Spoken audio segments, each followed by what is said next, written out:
How to create a channel in Telegram. Hey guys, welcome to the video.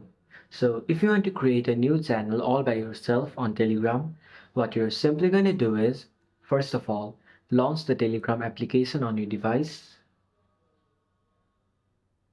Then in the bottom right corner of your screen, you can see a camera icon, and just above it, you can see the pen icon. Click on the pen icon. Then in the top, you'll see three options that are new group, new contact, and new channel. Click on the option which says new channel. Then give your channel name, and you can either add description, but I'm not going to add it as it's optional.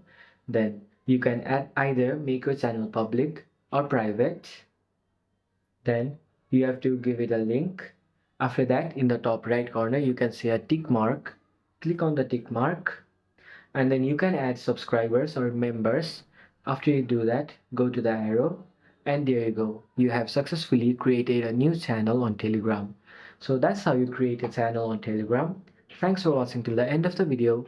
Hope you liked it, and see you in the next video.